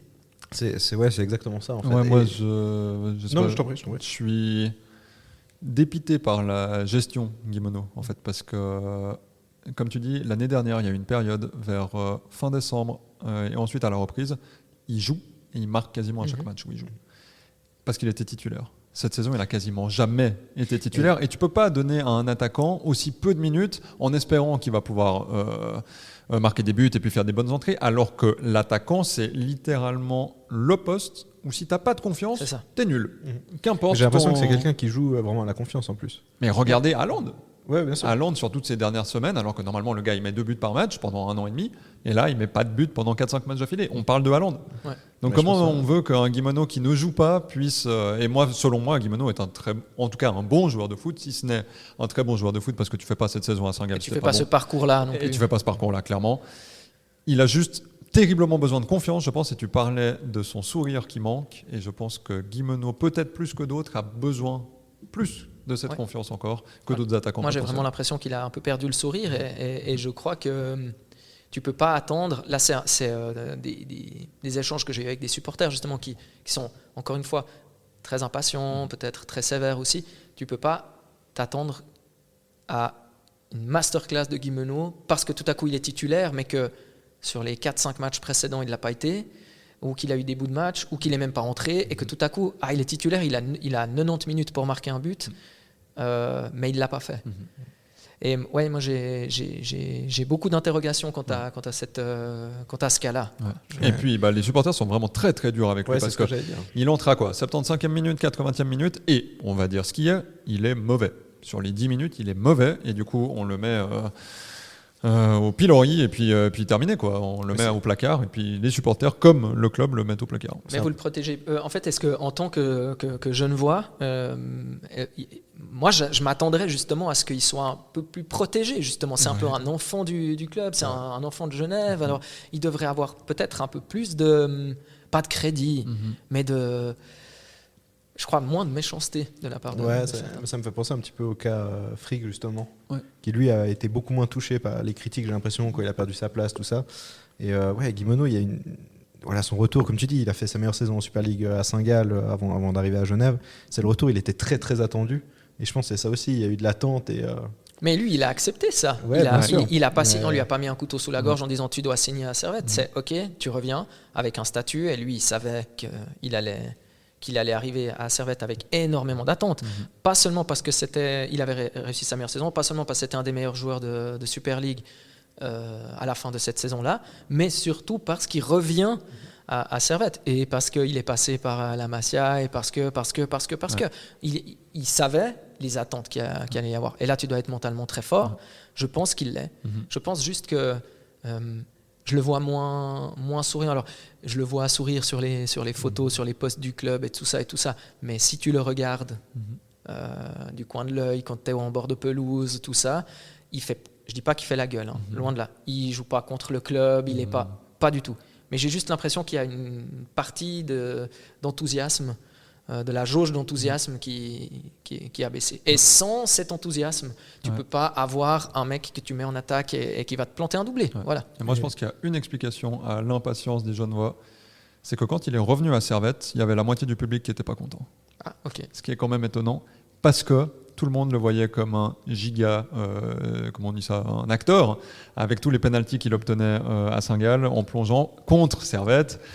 Il y a tout ça qui s'est créé, Et il y a beaucoup de supporters de Servette qui n'étaient pas contents de son retour. Et moi, je trouvais ça complètement lunaire. On parlait d'un des meilleurs joueurs de Super League qui revenait à Servette, un Genevois. C'est génial. Je suis absolument d'accord. Et en Mais- attendant, j'ai le souvenir, je ne veux pas vous dire de bêtises, là vous saurez me trouver le match, mais en Coupe d'Europe, il a gagné des pénaltys. Il a obtenu Oui, des oui. pénaltys en Coupe d'Europe. Ça Oui, marche un oui. peu. Enfin, en Suisse, voilà, ok, d'accord, il y a ça.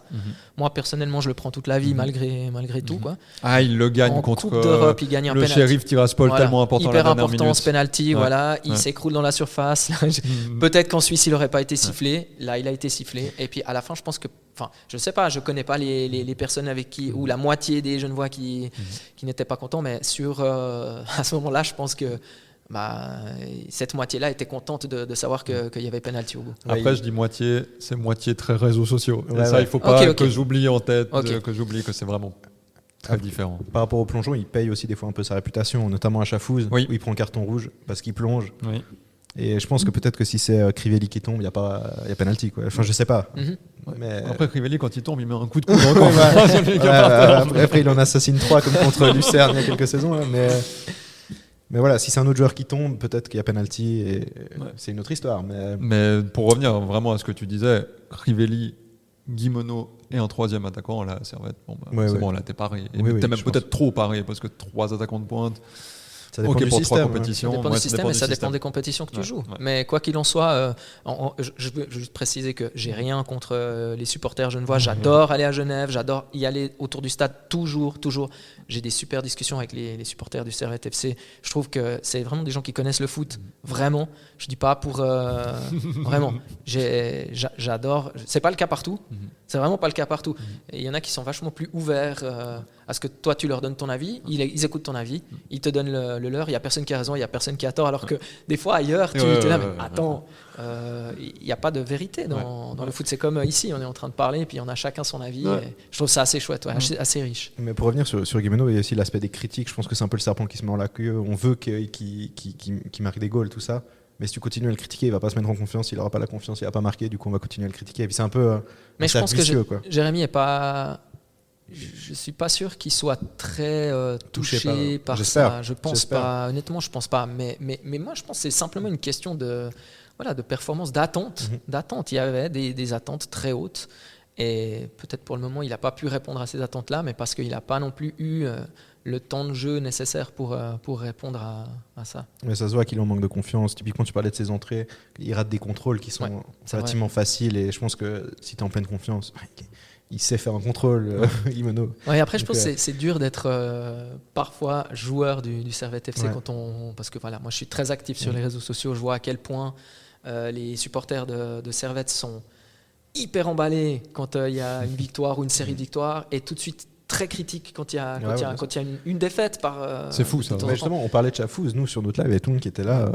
Il Les faut virer dirigeants, l'entraîneur, c'est il vrai. faut virer les dirigeants, il faut tout recommencer le projet. Ouais. Bon, ça c'est le foot, c'est l'histoire du foot. Ouais, C'est fou de dire ça. Mais c'est la passion. C'est Ouais, c'est la la passion. passion. En fait, tu n'as plus la raison. Des fois, Ouais, quand tu es passionné, ouais. tu perds la raison. Ouais. Et il y a plein d'exemples comme ceci. Ouais. Tu regardes le début de saison du Lausanne Sport cette saison, où les discours étaient totalement différents de ce que tu peux entendre aujourd'hui, alors que c'est les mêmes personnes qui sont en place partout, sur le terrain, dans les bureaux et tout. Donc ça, c'est aussi la richesse du foot. Et cette richesse, on le voit particulièrement dans cette saison de Super League, où on voit notamment sur le plateau de Blue, où il y a eu Bâle qui était favori au titre, Zurich qui est favori au titre, il y a eu IB qui était favori au titre au début, Servette, Lugano, il y en a 5, et chaque semaine, c'est quelqu'un différent, c'est un club différent. Ça veut dire que vous écoutez, c'est bien. Oui, grand fan pour ma part. Et puis en plus, il y a eu aussi une période de Lausanne, Ouais. qui est quand même Oui, en grande juste. forme. Alors moi, j'y crois pas spécialement pour le titre du côté de Lausanne, mais c'est quand même, s'ils continuent sur cet état de grâce qu'ils ont actuellement, ils pourraient quand même jouer un petit peu les troubles faites dans le haut du tableau.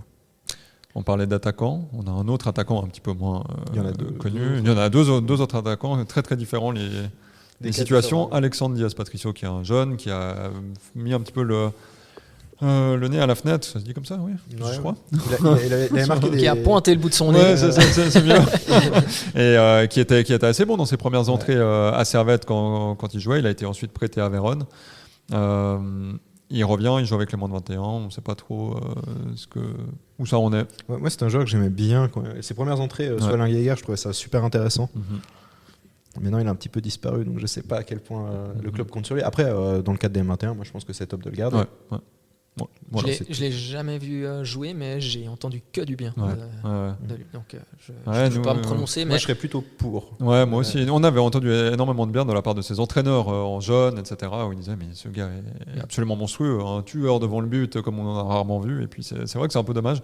On verra ce que ça peut donner. Il est encore hyper jeune et on est quand même aujourd'hui dans le football à vouloir que les jeunes jouent à 16 ans, les Lamine Yamal et tout. Mais c'est pas vraiment ça non plus. C'est le foot, Clichy qui parlait de ça. Je me rappelle, c'était la conférence de presse de sa prolongation de contrat. Il y avait des questions justement, enfin bref, sur le club, tout ça. Et il parlait de ça justement. Et il disait des joueurs qui commencent à 16 ans, il y en a 2-3. Mais finalement, il y en a un seul vrai qui est intégré par saison et tout. Il prenait l'exemple de Manchester City justement avec Phil Foden, tout ça. Et c'est vrai que tous les clubs, enfin il y a peu de clubs qui vont dire d'un coup on lance 5 jeunes. À part Lucerne peut-être. Ouais, à part Lucerne. Mais c'est vrai que c'est exceptionnel de voir un jeune à 16-17 ans faire ses débuts. Il faut bien s'en rendre compte que. Ouais. Mathéo Anselme, bientôt. Retiens ce nom. Je retiens. Ça fait 2 ans que j'en parle. Il avait quoi 15 ans? Non, même pas. 14 ans quand j'ai commencé à en parler. Il jouait à 14 ans en moins de 17. Et le gars à 14 ans, il est déjà suivi, enfin déjà sponsorisé par Adidas, tout ça. Enfin, un monstre. Et là, il est au camp d'entraînement alors qu'il a 16 ou 17 ans. 16, je crois. Il a 16 ans et il faut retenir ce nom. J'espère de tout mon cœur qu'il faut retenir ce nom en tout cas. Dernier attaquant, dernière fin de contrat, Victory Benyangba. Un prêt de gang qu'on n'a jamais vu. Une fois en match amical, il a joué 20 minutes et il s'est blessé. Et voilà. En fait, tu réponds un peu toi-même à la question. Déjà, la première question, c'est est-ce qu'on va le voir un jour cette année? Et il n'est pas au camp d'entraînement. Ouais, il n'est pas au camp. Ouais, il est blessé. Donc on risque de ne pas le voir beaucoup. On risque de pas le voir. Ça ressemble à un échec quand même. Mais ça, c'est une est-ce qu'un prêt peut être... Oui, il peut, mais est-ce que ce prêt va être rompu comme ça en milieu de saison ou tu tentes quand même jusqu'à la fin de le garder? Moi, je le garderai. Mais après, c'est toujours délicat. Quand tu as des joueurs blessés, ça c'est une question que je me posais et que je voulais te poser justement. Il est arrivé blessé à Genève. Qu'est-ce que tu penses, toi, des transferts comme ça, même si le joueur est intéressant, entre un gars qui arrive blessé? Bon, moi, je suis pas médecin. Ouais. Je pense que vous êtes au courant. Sinon, je ne serais pas là. Je pense que quand tu prends un joueur blessé, il y a quand même une visite médicale et tu as ton staff médical qui te dit oui, alors voilà la gravité de la blessure, on peut quand même le prendre. Voilà. C'est arrivé plein de fois, en fait. Je pense pas, j'aimerais pas dire que c'est un pari. Parce qu'il y a quand même un avis objectif d'un médecin, il y a quand même une visite médicale, des résultats scientifiques qui te disent si oui ou non tu prends le joueur ou pas. D'ailleurs, tu as des visites médicales des fois même où le joueur il est tu as déjà la photo, tu as déjà tout qui est prêt, tout à coup il fait la visite médicale, puis on te trouve un détail qui fait que finalement ton médecin te dit je ne sais pas. Donc tu as aussi l'inverse. Moi, je n'aurais pas une critique à faire à un club ou à un staff ou à un DS qui décide de prendre un joueur blessé si le médecin qui fait son travail dit voilà, moi je prendrai. Après, tout à coup, tu as aussi le facteur chance qui intervient là-dedans. Tu peux avoir un joueur qui arrive, qui est légèrement blessé à un mollet, où tu dis voilà, il lui faudra encore 2 semaines de travail individuel, etc. Puis en fait, il se blesse ailleurs. C'est exactement ce qui s'est passé. Puis, voilà, c'est donc là, c'est vraiment le facteur chance qui fait que. C'est plus. Voilà, par exemple, on parlait de Doulin avant.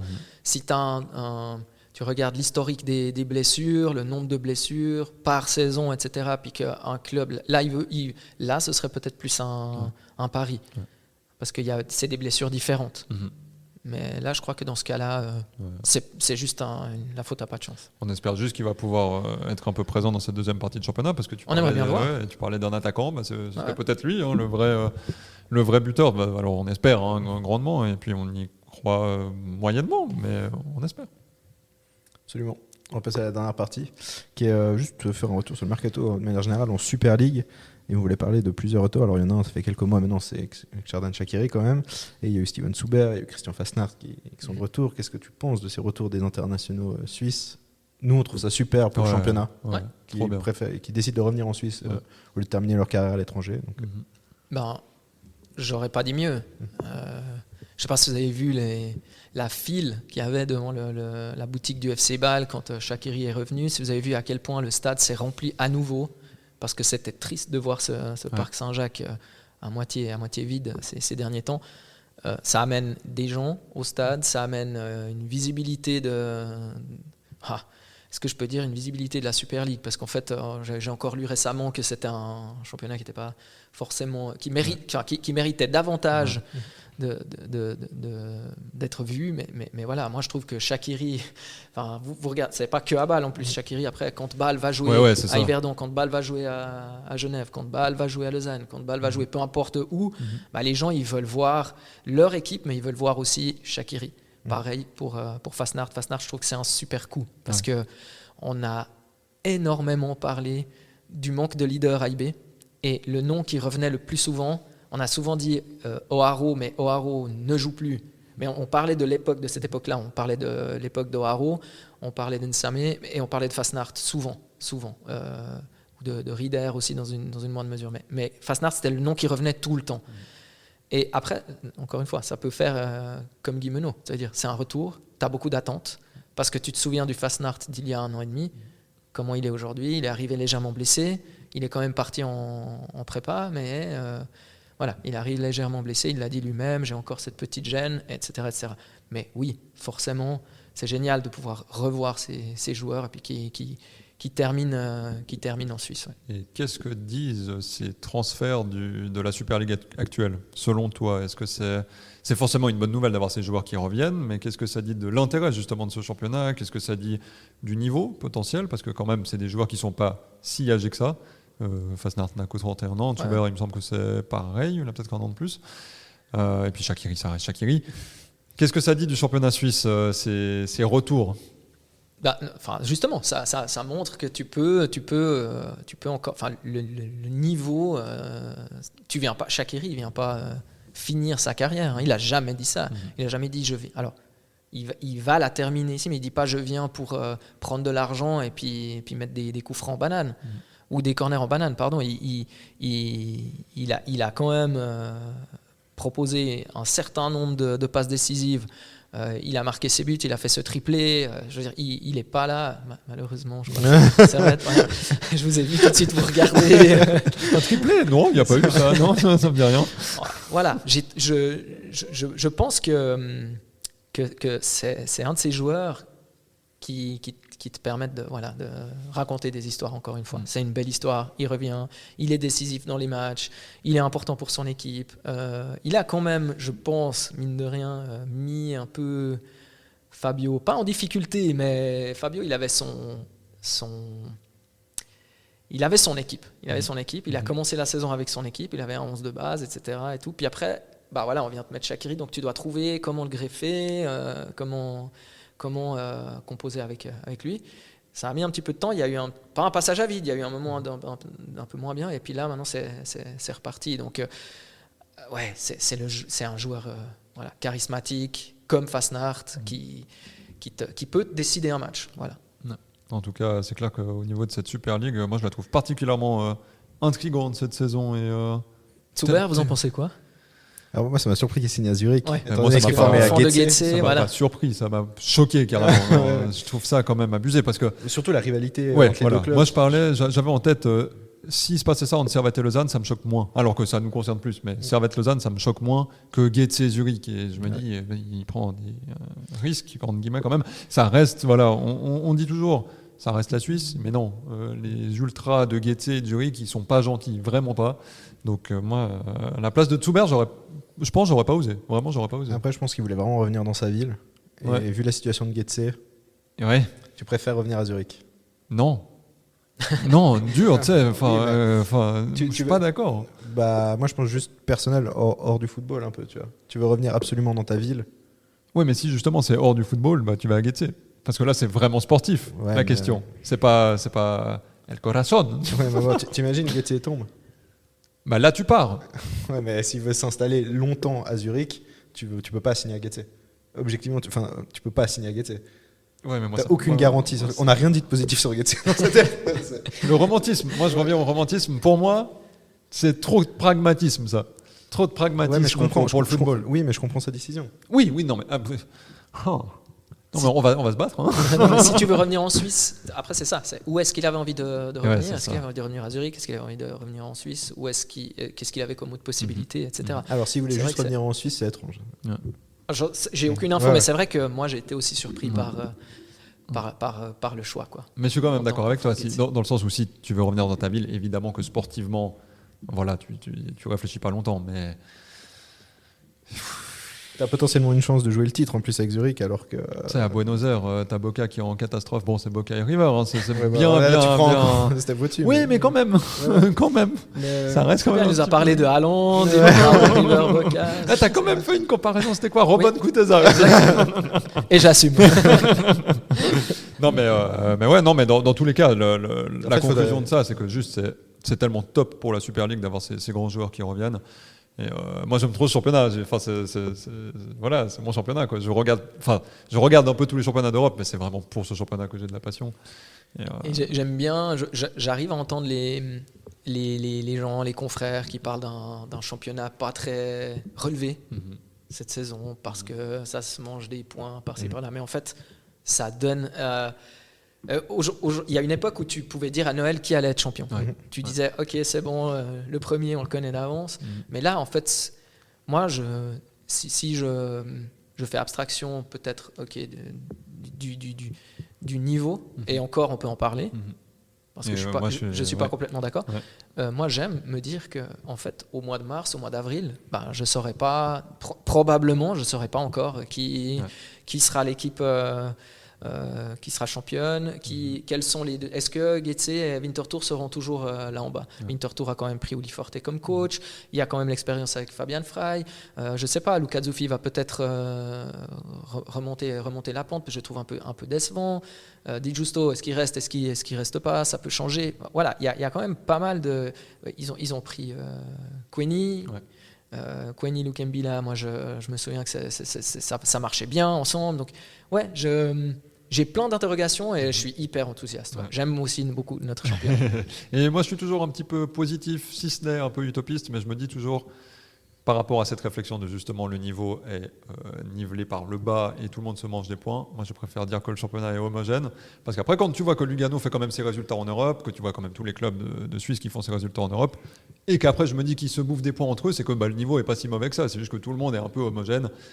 Et j'aime bien dire que c'est parce qu'ils sont bons. Mais tu as absolument raison. Il y a ça comme explication. Puis tu as aussi quand même le fait que oui, Lugano peut aller perdre contre Yverdon. Mais pourquoi? Parce que Lugano joue sur 3 tableaux, que Yverdon a joué peut-être son dernier match le samedi d'avant. Puis après là, on est le dimanche, donc on est 8 jours plus tard. Et puis que Lugano a joué au milieu en coupe.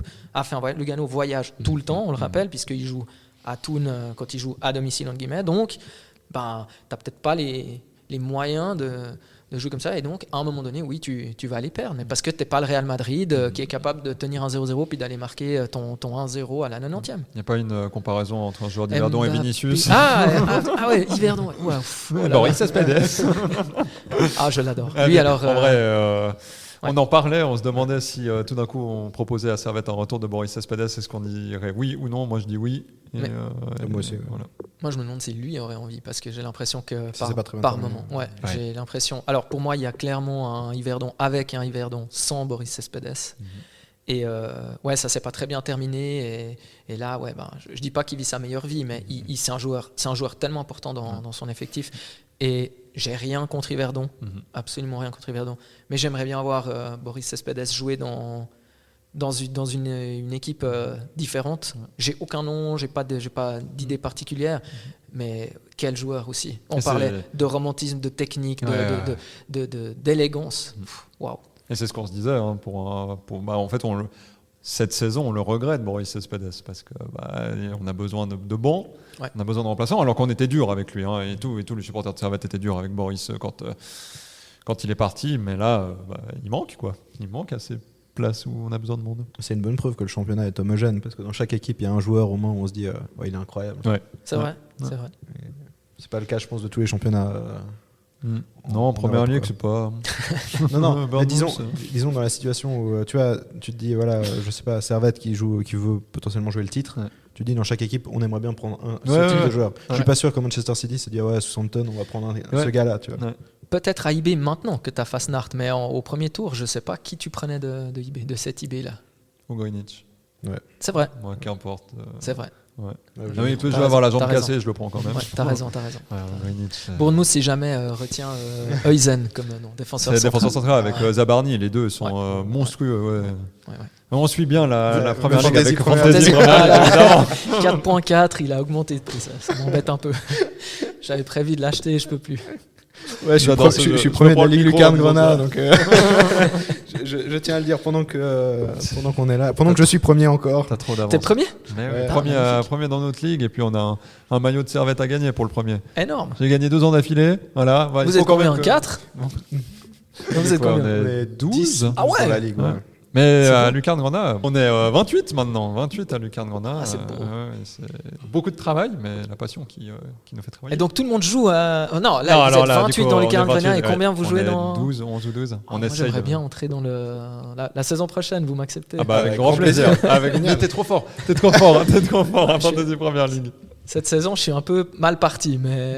Mais ça n'empêche voilà, que je remonte. chaque saison, je vois dans la Romance League, Ouais. Ouais. qui est créée par David Lemon, je Ouais, crois. ouais. Où t'es toujours tellement bien classé. Ouais, puis on a une Ligue Blue aussi. On a une Ligue Blue avec, Ouais. avec nos téléspectateurs Oui, aussi hein, oui. qu'on a créé. Ah, mais je crois que je suis dedans. Ouais. Ouais, moi, je crois que je suis pas dans celle-ci. Cataclysmique cette saison, c'est terrifiant. Mais enfin bref, mais oui, on t'acceptera avec grand plaisir. Magnifique. Et puis ça a été un grand plaisir pour nous de t'accepter et puis que tu acceptes cette invitation pour. Mais pour merci à vous, aujourd'hui. merci à vous de m'avoir invité. Et je l'ai même pas dit, mais Daniel Romano, quand même, présentateur phare, on va le dire, de Blue Sport. Je l'ai pas dit en intro, je le dis maintenant. Et puis merci beaucoup d'avoir été là, c'était top. Merci à toi, Ethan. Ouais, merci. C'était top aussi. On a plus l'habitude. Mais ouais, merci beaucoup, Daniel, Merci, d'avoir merci pour accepté. l'invite, c'était très sympa. Et merci au Chezeaux Football Club pour l'accueil. Et merci à toutes et à tous de nous avoir écoutés. Et on se retrouve tout bientôt pour un prochain Servette Talks. Bye bye. Bye bye. À bientôt.